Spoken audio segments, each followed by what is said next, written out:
Hello dear students, आज हम coordination compounds के फॉर्मूला फॉर्मेशन के बारे में स्टडी करेंगे कि अगर आपको कोऑर्डिनेशन कंपाउंड का नेम दिया हुआ हो तो उस नेम से आप उस कंपाउंड का फॉर्मूला कैसे बनाएंगे, उसका सूत्र निर्माण कैसे करेंगे। तो ये कोऑर्डिनेशन कंपाउंड या कॉम्प्लेक्स कंपाउंड इनऑर्गेनिक कंपाउंड है। और यदि आप इनऑर्गेनिक कंपाउंड्स को देखेंगे, जब हम उनका फॉर्मूला लिखते हैं तो उस समय एक जनरल रूल होता है जो ऑलमोस्ट सब जगह अप्लाई हो रहा है कि उस कंपाउंड का जो पॉजिटिव पार्ट है उसको हम पहले लिखते हैं और नेगेटिव पार्ट को हम बाद में लिखते हैं। जैसे अगर हम वाटर मॉलिक्यूल की बात करें तो हमने लिखा H2O, हम बेरियम सल्फेट की बात करते हैं तो BSO4, सोडियम क्लोराइड की बात करते हैं तो NaCl, और कुछ जगह हमें ऐसा भी लगता है कि ऐसा इसके अपोजिट भी हो रहा है, जैसे अमोनिया के लिए हम लिखते हैं NH3। तो जनरली हम कह सकते हैं कि जब हम किसी कंपाउंड का फॉर्मूला लिखते हैं तो उसका पॉजिटिव पार्ट पहले रिप्रेजेंट करते हैं, पॉजिटिव पार्ट के लिए जो नोटेशन है, जो फॉर्मूला है वो पहले लिखते हैं, नेगेटिव पार्ट के लिए बाद में लिखते हैं। कॉम्प्लेक्स कंपाउंड न्यूट्रल मॉलिक्यूल के रूप में भी हो सकता है या वो साल्ट के रूप में भी हो सकता है। न्यूट्रल मॉलिक्यूल के रूप में है तब हम उसको इस प्रकार से रिप्रेजेंट करेंगे कोऑर्डिनेशन स्फीयर के अंदर, और जब वो साल्ट के रूप में है तो उसमें कंडीशन क्या हो सकती है कि उसका जो पॉजिटिव पार्ट है वो कॉम्प्लेक्स आयन है, जो साल्ट का पॉजिटिव पार्ट है वो कॉम्प्लेक्स आयन है। तब हम इस प्रकार से लिखेंगे, पॉजिटिव पार्ट कॉम्प्लेक्स आयन है तो उसको ब्रैकेट के अंदर, और उसके बाद में उसका नेगेटिव पार्ट जो सिंपल आयन के रूप में हो। या ये हो सकता है कि वो जो कॉम्प्लेक्स आयन है वो नेगेटिव आयन के रूप में हो, तो जो नेगेटिव आयन है वो कॉम्प्लेक्स आयन है इसलिए उसको हमने ब्रैकेट में लिखा, और क्योंकि पॉजिटिव पार्ट को पहले रिप्रेजेंट करना है तो उसके साथ जो पॉजिटिव पार्ट है सिंपल आयन के रूप में उसको हमने पहले लिख दिया। या ये हो सकता है कि उस साल्ट में पॉजिटिव और नेगेटिव दोनों ही आयन कॉम्प्लेक्स आयन है, तो हम इस प्रकार से उसका फॉर्मूला लिखेंगे। ये सिंपल तरीका हो गया कि हम स्टार्ट कैसे करेंगे। अब यहाँ पर ये जो कोऑर्डिनेशन स्फीयर हैं, इन कोऑर्डिनेशन स्फीयर के अंदर हम फॉर्मूला किस प्रकार से लिखेंगे। इस स्फीयर के अंदर आपको पता है कि दो प्रकार की स्पीसीज हैं, एक मेटल आयन और दूसरा लिगेंड्स। तो वो मेटल आयन्स और लिगेंड्स को हम किस प्रकार से लिखेंगे। जब हमने नामकरण किया उस समय हमने ध्यान दिया था कि जब हम कॉम्प्लेक्स स्पीसीज का नामकरण करते हैं तो लिगेंड्स का नाम पहले लिखते हैं, लेकिन जब हम नाम से फॉर्मूला बनाएंगे तब हम ये ध्यान देंगे कि फॉर्मूला बनाते समय मेटल आयन को हम पहले रिप्रेजेंट करेंगे और उसके बाद में लिगेंड को। तो इसको हम वैसे भी देख सकते हैं कि कॉम्प्लेक्स स्पीसीज में दो प्रकार की एंटिटी हैं, दो प्रकार की इकाइयां हैं, मेटल और लिगेंड। इनमें से जो मेटल आयन है वो पॉजिटिव स्पीसीज के रूप में है, पॉजिटिव आयन के रूप में है, और नेगेटिव या तो लिगेंड या तो नेगेटिव है या इलेक्ट्रॉन रिच है। तो ये हम कह सकते हैं कि लिगेंड नेगेटिव पार्ट के रूप में काम कर रहा है, इसलिए मेटल को हम पहले रिप्रेजेंट करेंगे और लिगेंड को बाद में। अब यहाँ पर भी हम इसी प्रकार से लिखेंगे, ये लिगेंड की संख्या, और यहाँ पर भी इसी प्रकार से मेटल और लिगेंड की संख्या, यहाँ भी इसी प्रकार से पहले मेटल का नोटेशन फिर लिगेंड और उसकी संख्या, और इसी प्रकार से यहाँ पर भी। अब यदि लिगेंड की संख्या एक से अधिक हो तो क्या करेंगे? तब हम कौन से लिगेंड को पहले लिखेंगे? यहाँ पहले हम एक एग्जाम्पल ले लें। जैसे एग्जाम्पल दिया हुआ है आपको,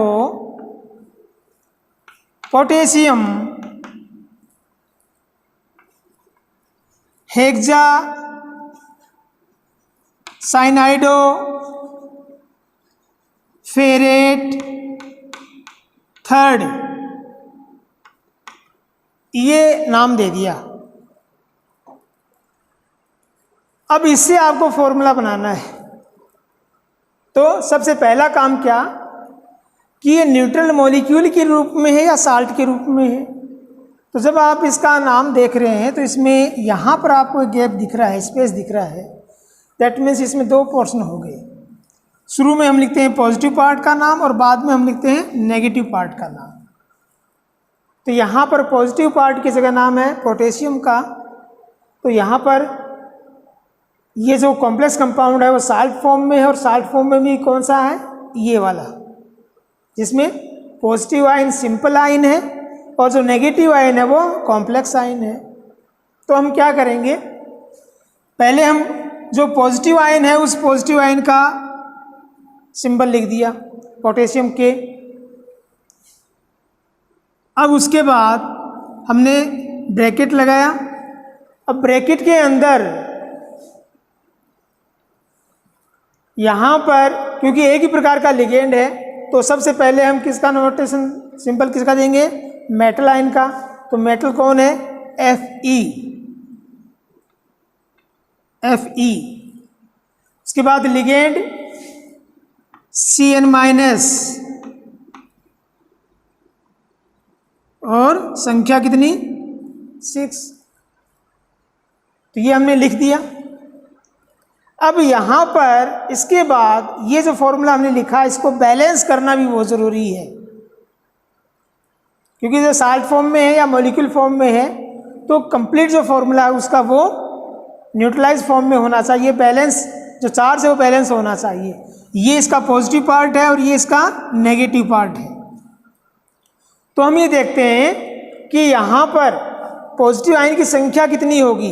उसके लिए हमें पता होना चाहिए कि यहाँ टोटल इसके ऊपर नेगेटिव चार्ज कितना है। ये जो कॉम्प्लेक्स पार्ट है या कॉम्प्लेक्स आयन है वो नेगेटिव आयन के रूप में है, लेकिन नेगेटिव में इसके ऊपर चार्ज कितना है। तो हमें इसके नाम से ही पता चल गया कि यहाँ पर Fe+3 अवस्था में है। तो Fe के ऊपर चार्ज कितना? +3। तो x का वैल्यू कितना? +3।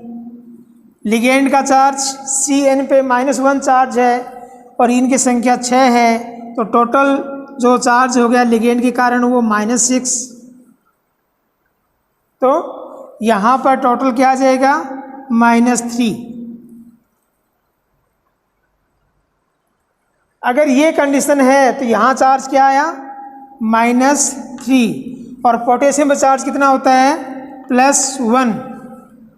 और जब हम फॉर्मूला लिखते हैं तो इनका ये जो चार्ज है ये जस्ट इन्वर्स करके नीचे लिखेंगे। या ये -3 है, ये +1 है, तो इस -3 को बैलेंस करने के लिए हमें क्या चाहिए? +3। तो +3 कब होगा? जब इसके हम 3 मोल लेंगे। तो क्या फॉर्मूला बनेगा? K3FeCN6।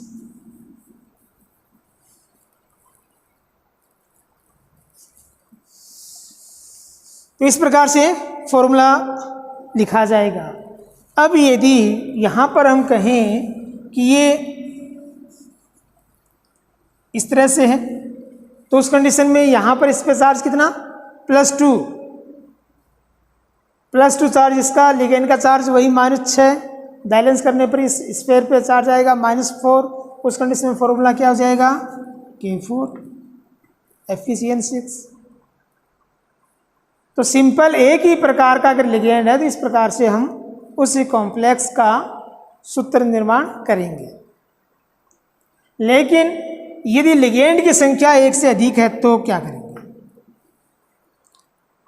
लिगेंड की संख्या एक से अधिक है तो फिर उन लिगेंड को हम अल्फ़ाबेटिकल ऑर्डर में लिखते हैं। और उसका अल्फ़ाबेट कौन सा लेंगे? जो डोनर एटम है, लिगेंड का जो डोनर एटम है, उन डोनर एटम का जो अल्फ़ाबेटिकल ऑर्डर है उसी ऑर्डर में यहाँ पर लिगेंड्स को लिखा जाता है। हम एक एग्जांपल लेते हैं। एग्जांपल है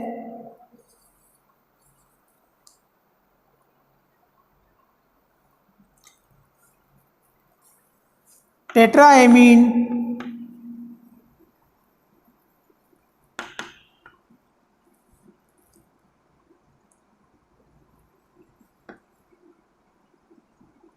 एक्वा क्लोराइडो कोबाल्ट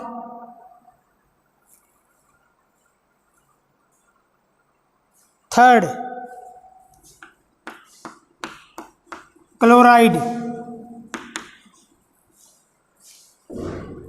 अब यहाँ पर इस प्रकार से ये कॉम्प्लेक्स का नाम है, तो यहाँ पर आप देख रहे हैं कि ये एक पार्ट हो गया और ये दूसरा पार्ट हो गया, तो दैट मीन्स ये साल्ट के रूप में है। तो यहाँ पर इसके लिए हम इस प्रकार से कोऑर्डिनेशन स्फीयर, क्योंकि ये शंकु लाइन है और ये नॉर्मल लाइन है, Cl-।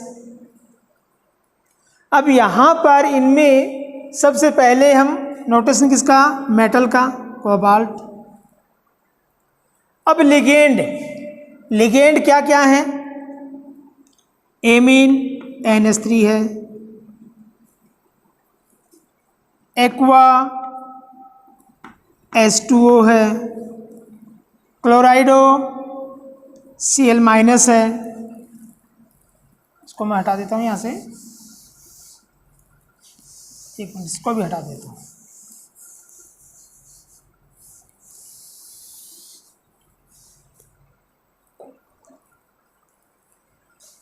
अब ये 3 प्रकार के लिगेंड हो गए, तो अब हम सीक्वेंस क्या रखेंगे।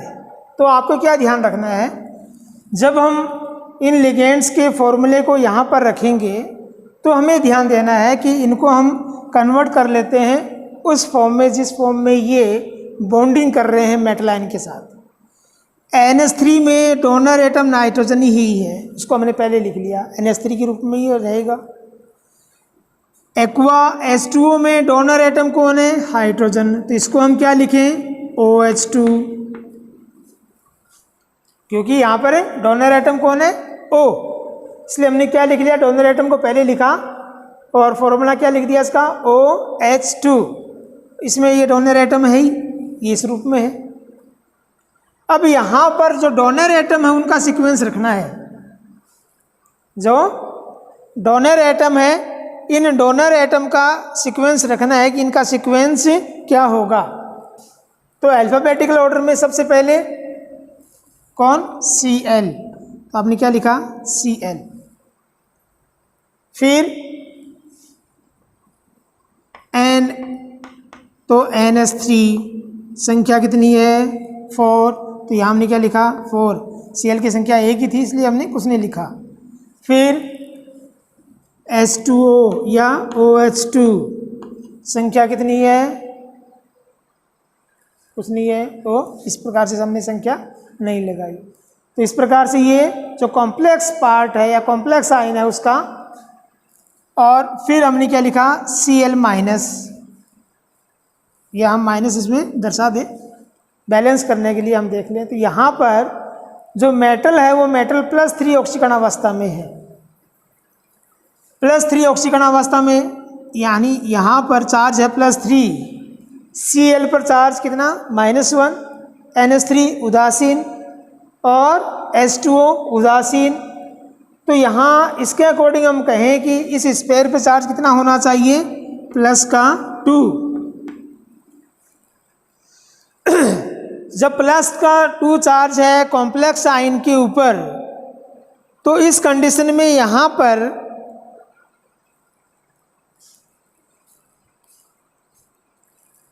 ये -1 और ये +2, तो इस तरह से इसको लिखते हैं। या हम क्या कह सकते हैं,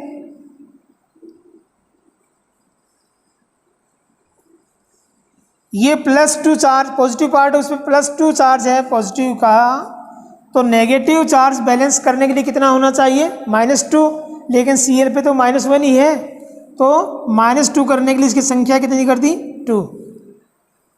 तो ये करते ही ये जो चार्ज इनका बैलेंस हो जाएगा और इस प्रकार इसका ये फॉर्मूला बन गया, tetraammine aqua क्लोराइडो cobalt 3rd chloride.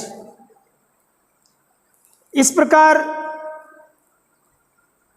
जो कॉम्प्लेक्स कंपाउंड है उनके नाम से हम उनके सूत्र के निर्माण कर सकते हैं, उनका फॉर्मूला लिख सकते हैं।